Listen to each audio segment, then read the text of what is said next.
Il nous faut connaître et faire connaître les grandes étapes de l'histoire de notre Congo, de notre Afrique aux jeunes générations. Parce qu'à la vérité, la jeunesse constitue une force positive capable de susciter des changements transformateurs inouïs. Aux yeux du camarade président, il est capital de renforcer cette identité nationale.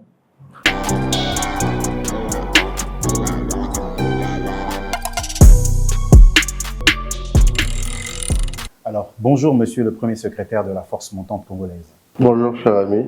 Alors, aujourd'hui, dans cet entretien avec vous, nous allons faire un décryptage du discours du chef de l'État prononcé à l'occasion du 65e anniversaire de l'indépendance de notre pays. Mais avant, nous allons suivre un extrait de ce discours et par la suite, nous allons démarrer notre questionnaire.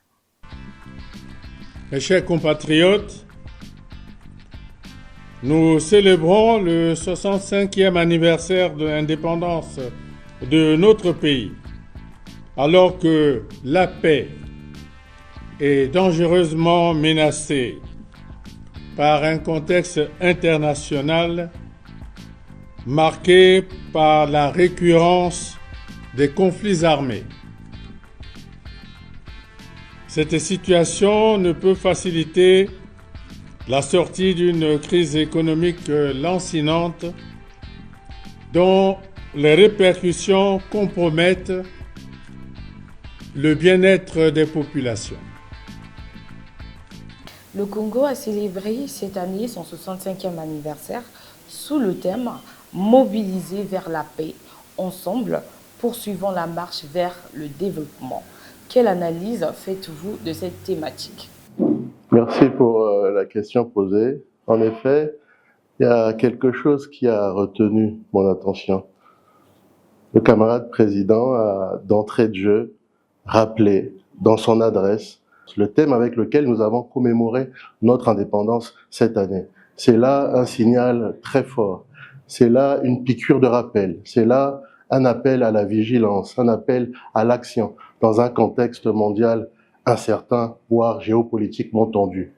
En effet, il y a 65 ans de cela, les chaînes du colonialisme furent rompues, furent brisées. Et un peuple s'est mis debout, une nation libre se mit en marche, la nôtre, vers son destin. Et donc, à travers ce message, le camarade président a pris le soin de nous appeler à nous remobiliser et pour avoir notre regard résolument tourné vers le progrès. Il nous a invités à méditer sur une trajectoire historique porteur d'espoir. Il nous a invités à renouveler notre engagement collectif, notre engagement commun autour d'un projet fédérateur, à savoir la paix comme socle indispensable, la paix comme principale assise, la paix comme fondation première, et bien entendu, notre épanouissement collectif comme horizon. Donc, à la vérité, ce message est à la fois une alerte sur les menaces contemporaines, multidimensionnelles qui pèsent sur les épaules de notre communauté nationale, mais aussi un rappel de l'histoire nationale, surtout quand nous savons qu'un peuple sans conscience historique est malheureusement un peuple qui a tendance à reproduire systématiquement les erreurs du passé, mais avant tout, une feuille de route claire et cohérente pour mieux appréhender le changement, pour mieux préparer l'avenir, et cela dans une mosaïque de valeurs, dans l'unité, dans le patriotisme, dans le vivre ensemble, dans le travail, en créant les conditions d'un développement qui se veut durable. Très bien.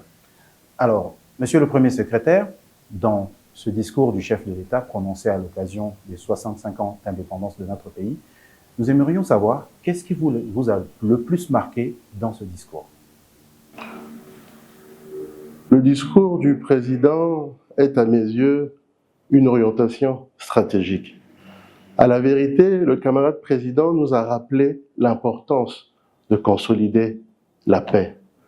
Le monde actuel est malheureusement frappé par des conflits, frappé par des instabilités régionales, mais malheureusement frappé par des tensions sociales croissantes. Et en pareille circonstance, il nous faut créer les conditions qui nous permettraient de consolider cette paix. La paix est une denrée indispensable. Sans la paix, aucun développement durable n'est possible. Sans la paix, aucune cohésion sociale n'est possible. Impossible de s'épanouir, collectivement parlant, sur les sables mouvants de l'instabilité. Tenez-vous bien, sur la scène internationale, eh bien, nous constatons tous, avec beaucoup d'impuissance, ces différents facteurs qui suscitent cette instabilité mondiale.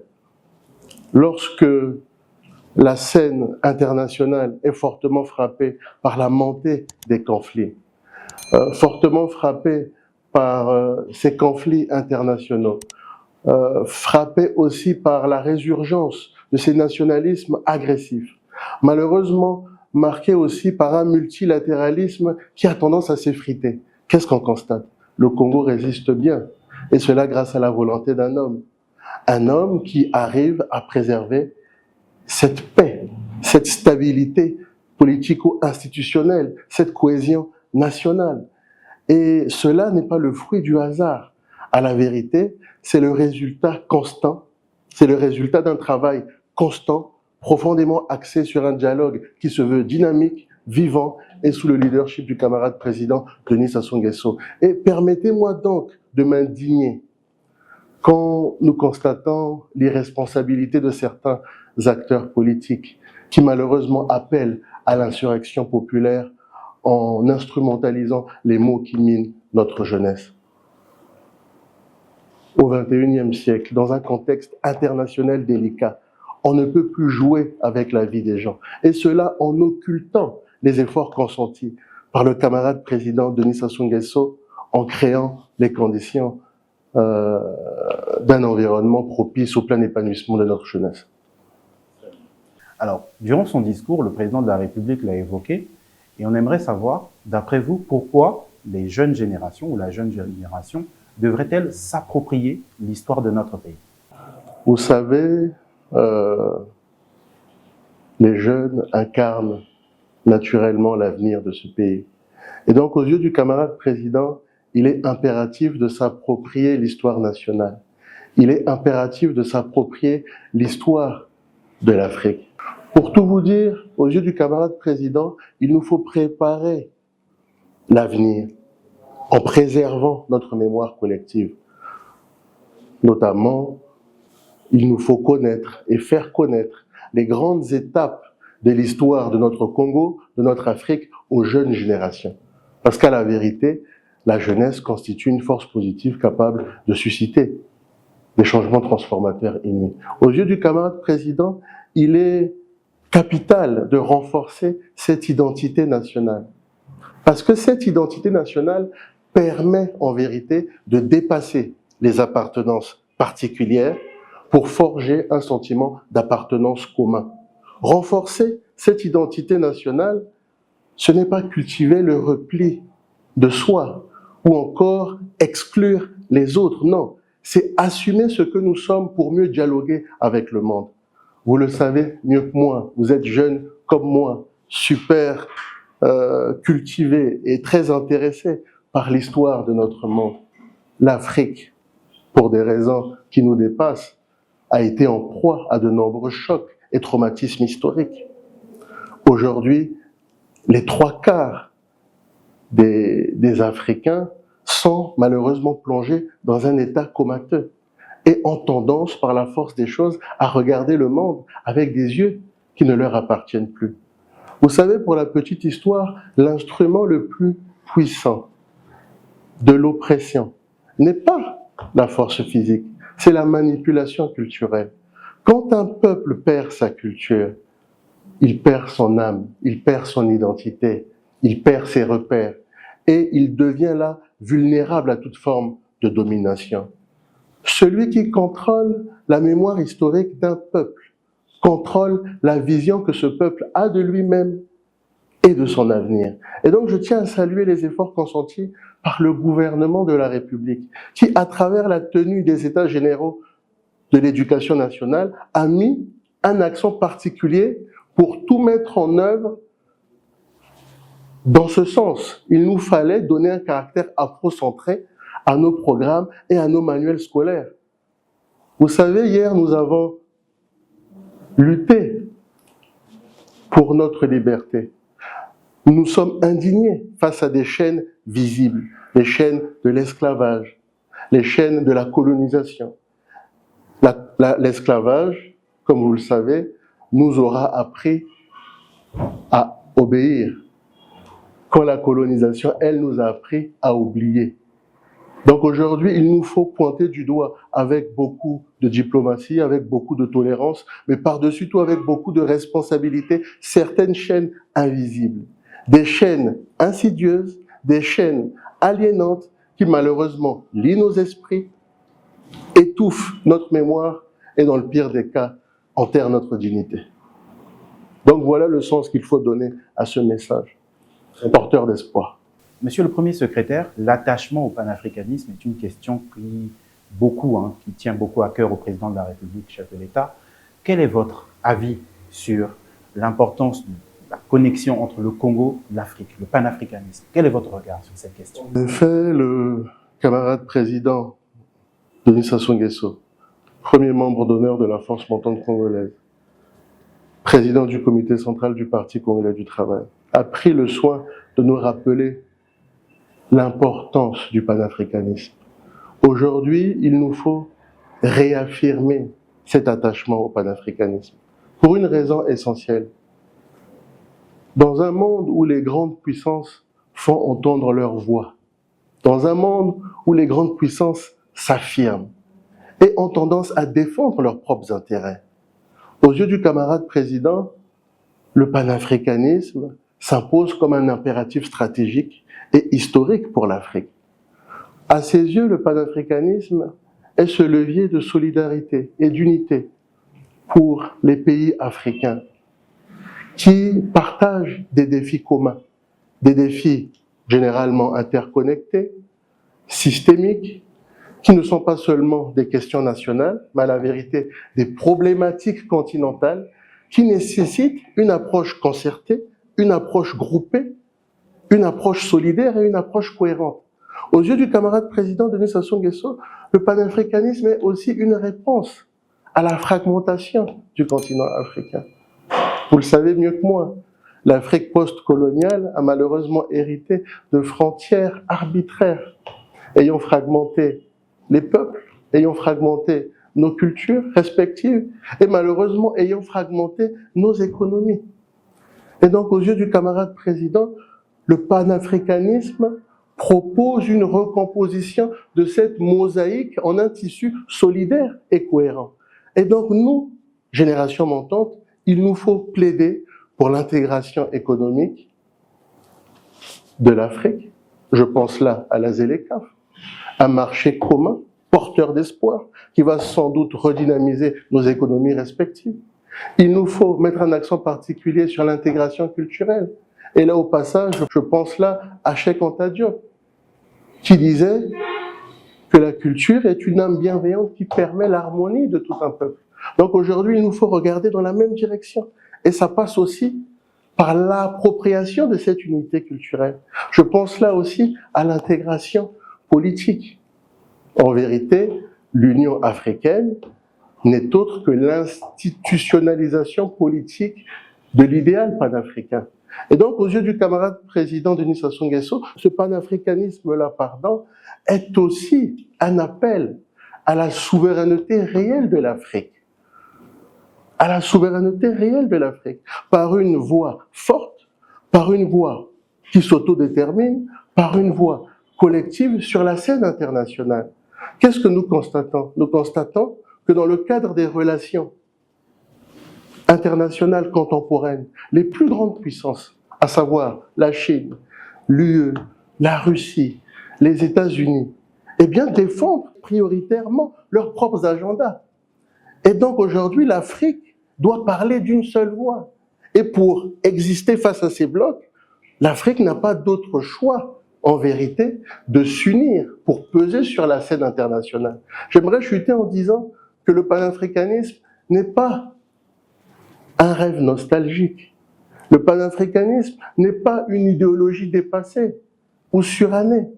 Le panafricanisme est une nécessité historique, est une urgence géopolitique, et comme l'a souligné Andra, le camarade président, le panafricanisme est vraisemblablement une stratégie de survie collective, surtout quand nous savons que le monde est structuré par des rapports de force.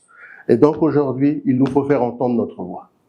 Alors, dans son discours, le chef de l'État a salué le réaboutissement du projet de résolution soumis par notre pays en faveur du renforcement de la forestation et du reboisement dans le monde, en lien avec la lutte contre le changement climatique.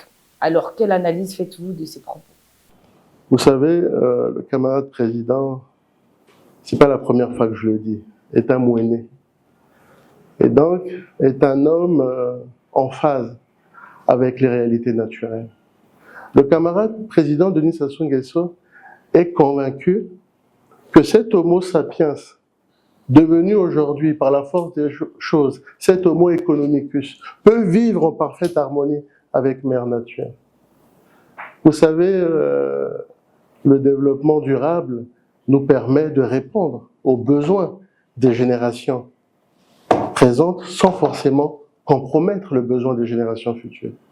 Et donc aujourd'hui, il est capital de raffermir la conscience écologique de notre jeunesse. La jeunesse aujourd'hui porte ce lourd fardeau, l'urgence climatique, le dérèglement climatique. Et donc on doit tout mettre en œuvre pour protéger notre environnement. Donc voilà ce que je pense de cette évocation faite par le camarade président Denis Sassou Nguesso. Alors, dans le même ordre d'idée, je reprends une autre phrase du président de la République qui appelle le peuple congolais à une mobilisation plus accrue, à une vigilance sans faille et au renforcement de notre capacité de résilience. J'aimerais de nouveau avoir votre commentaire face à ces propos. Merci, très cher ami, pour la question posée. C'est une question délicate. Oui, le camarade président Denis Sassou Nguesso pense qu'il nous faut à tout prix faire preuve de résilience face à une crise économico-financière malheureusement engendrée par un contexte international délicat. Mais le camarade président est un homme optimiste. Et nous, jeunesse du Parti congolais du travail, nous le sommes aussi. Pour tout vous dire, aux yeux du camarade président Denis Sassou Nguesso, eh bien, ces difficultés socio-économiques doivent être perçues comme des opportunités de dépassement. À la vérité, l'or pour briller passe toujours par le feu. Et quand on prend le recul nécessaire, cette crise multidimensionnelle qui s'impose à nous aujourd'hui, eh bien, nous aura permis de revoir notre copie avec beaucoup de sobriété, beaucoup d'humilité, avec bien plus de lucidité et d'objectivité. Et je peux vous dire que sous la haute impulsion du camarade président, Denis Sassou Nguesso, malgré tout, en ces temps difficiles, nous posons là les fondations, les bases d'un avenir beaucoup plus juste et beaucoup plus stable. Parce qu'à la vérité, face à cette économie mondiale incertaine, marquée par la dette, marquée par l'inflation, marquée par ces conflits armés, par ces conflits internationaux, voire les conséquences post-Covid. Que fait le gouvernement congolais sous la coordination de son premier ministre, chef du gouvernement, son Excellence M. Anatole Koliné Makosso? Eh bien, le gouvernement a pris une série de mesures pour que nous soyons moins vulnérables à tous ces chocs externes. Et ces mesures-là, dans un souci de résilience collective, doivent être accompagnées par toutes les forces vives de la nation, par tous les acteurs concernés, dans un élan patriotique.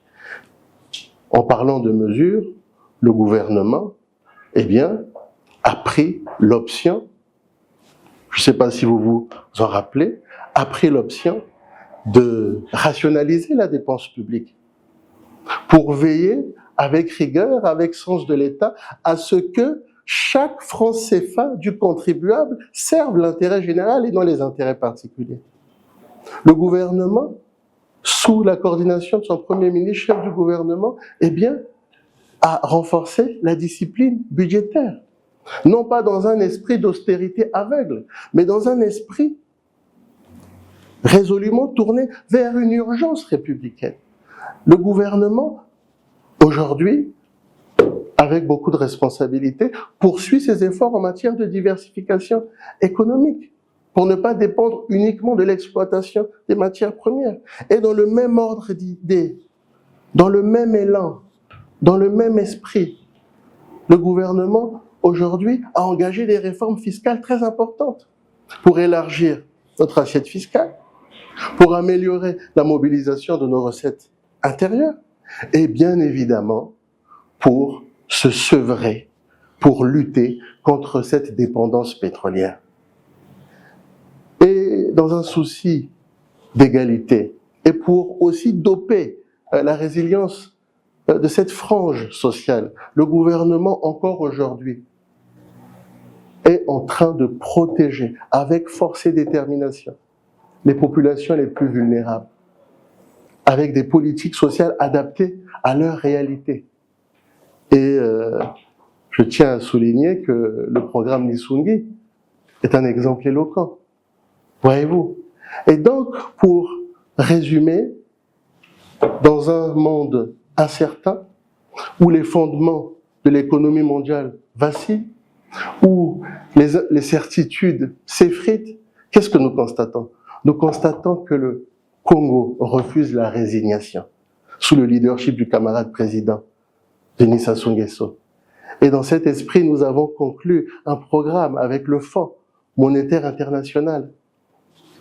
C'est une première, vous le savez bien, et c'est un fait rare sous les tropiques. Et cela pour accéder à des financements qui nous permettraient de soutenir les réformes économiques préalablement fixées. Donc aujourd'hui, grâce à cette austérité, grâce à cette rigueur budgétaire, la signature congolaise a retrouvé toute sa crédibilité sur les marchés financiers, ce qui nous permettra de prioriser des investissements productifs et développer avec beaucoup plus de rigueur, beaucoup plus de détermination des secteurs hautement stratégiques. Nous voici arrivés au terme de notre interview. Alors, à l'orée des échéances électorales qui pointent à l'horizon, à l'heure où de nombreuses voix se lèvent pour solliciter la candidature du président, l'opposition dit que le président a mis beaucoup trop de temps au pouvoir et qu'il devrait passer la main. Alors, quel est l'avis du premier jeune du Parti congolais du travail face à ces propos? Nos amis de l'opposition nous parlent d'alternance, comme on évoque une baguette magique. Pour tout vous dire, une alternance ne suffit pas pour changer les choses. Une alternance ne suffit pas pour améliorer les conditions de vie de nos concitoyens. Qu'est-ce qu'un changement sans direction? Si ce n'est pas là créer les conditions d'un saut dans l'inconnu, ou encore créer les conditions d'un vertige collectif. Vous savez, à toutes celles et ceux qui, du haut de leurs indignations déplacées, jettent l'anathème sans nuance, nous, jeunesse du Parti congolais du travail, nous leur répondons avec l'arme la plus redoutable de la République, c'est-à-dire la mémoire. Le camarade président Denis Sassou Nguesso est le fer inoxydable de la vie politique congolaise. Le camarade président Denis Sassou Nguesso est l'atome infractionnable de la vie politique congolaise, pour 1001 raisons. Cet homme incarne l'État avec la constance d'un chêne millénaire. Nos amis de l'opposition disent qu'il est beaucoup trop âgé, qu'il aurait passé beaucoup trop de temps au pouvoir, comme si la longévité était en soi une tare, comme si la stabilité était devenue une faute. Mais peut-on construire ce pays?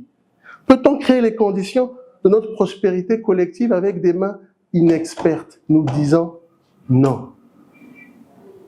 Sa connaissance fine des institutions internationales et nationales, eh bien, est un véritable atout pour la stabilité de notre pays en pareilles circonstances, dans un monde moralement fragilisé et qui traverse une crise multidimensionnelle. Donc nous disons que le camarade président Denis Sassou Nguesso, à la tête de notre pays, est une véritable bénédiction et une chance pour tous les Congolais. Et donc, nous l'invitons très respectueusement à poursuivre sa marche et croyez-moi qu'il aura à ses côtés une jeunesse lucide, une jeunesse consciente qui sera prête à l'accompagner pour atteindre les objectifs préalablement fixés en matière de développement. Donc nous disons que nous sommes jeunes et Congo optimistes.